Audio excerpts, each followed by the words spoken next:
pala nabili sila. Hanggang 1,000 lang, sabi ni Wayne, hindi ko na tinataasan at hindi na ako nagpapautang ng kung ano-ano. Yung sa motor nga, umuutang sa akin, sabi ko sa kanya, dali mo dito yung motor, tsaka kita pa iutangin ng 15,000, 15,000 iniutang. Paano? 15,000! Alin? Umuutang sa kanya para tubusin daw yung motor. Bumuna si Mariana. Uutang! Oh. Hindi niya pinautang. Bakit? Kasi wala yung motor. Hindi niya alam, mahila na. Yan nga, alam niyo nang nahila, sinabi na nga, tutubusin ko yung motor, 15,000. Sabi niya, dali mo muna dito yung motor. Ngayon, umutang na naman na siya sa lending ng 15,000. Iyan, i-ground payment doon sa Motor. kasa. Ito. Down payment na naman yan, di ba? Tinubos mo na yung isa, ayaw sabihin. Alin, yung luma. O, tapos? At saka yung binenta sa kasa. Kung magkano, awas diya sa bago. Wala talagang pagkasesong buhay. Kasi doble-doble ang tubo. Umutang ka na, may tubo pa, tutubuhan pa uli. Ay di, paano mangyayari ng buhay mo? Ibig sabihin, doble-doble ang babayaran mo pagdating ng 3 months at hindi ka nakahutupad ng pangarahulog mo na regular. Yung regular na hahulog, may ano yun, may interest pag hindi ka nakapagulog. Ito na. Ngayon, sabi ko, sabi niya, ayun ate, may bagong motor na siya. Oo nga, meron na. Sabi ko gano'n. Utang. Sabi ko, saan napunta daw yung luma?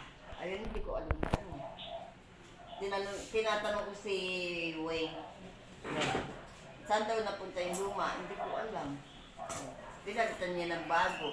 Sabi ko, pera yan ng tatay niya eh. Sa amin nga, hindi siya makapagpaliwanag eh. Ano sinabi ba na kayo sa atin? Oo, sabi ko, sa pera nga ng tatay niya yung motor na yun eh. Tapos na isang puti ngayon na nawala. Wala nang sinabi. Wala ko na 100,000. 75,000.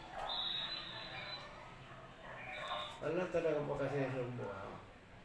Matanda na siya. Problema pa. Problema niya, asawa niya. Yung bata, parang hindi inuulan. No? Paglalak, patak-patak mo sa ulan. Nakasapatos pa yata. Bagay, wala namang problema yan. Paliguan mo lang yan. Sasahod pa yun sa mga bubong na may tayo ng pusa. Lahat ng bubong dito, puro tayo ng pusa. Kaya kasi Topa kinilagnat siguro, naligo sa ulan. Ang baho pa ako sa loob ng bahay.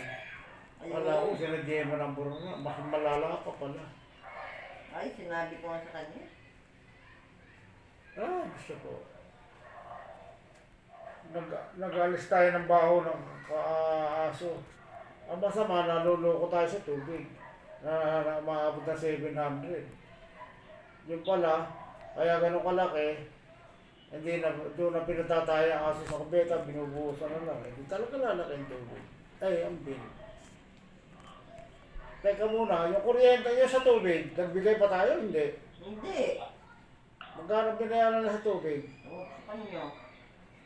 Hindi pa naman, tapos na ba nakabayad na sila? Yung tubig? Sa ano pa, ewan ko nung July 12. Hindi ko alam nung July 11. Mayroon na ng tubig. Oo. Ano nakaraan? Nagbigay tayo? Hindi. Ba't ako mabibigay na nakaraan? Wala tayo. Wala tayo. Buti hindi na ako niya, naputulan ng tubig. Hindi darating si Kubalde. Mamaya yung gabi. Hindi kasama si Marian.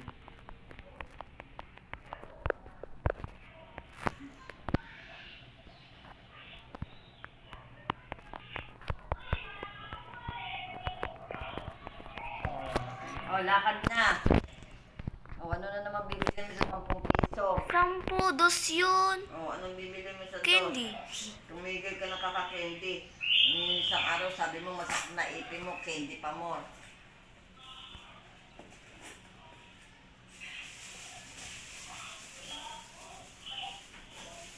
O ngayon, pinapalakad ka na habang wala pa. Kanina kung kailan umuulan, namimilit.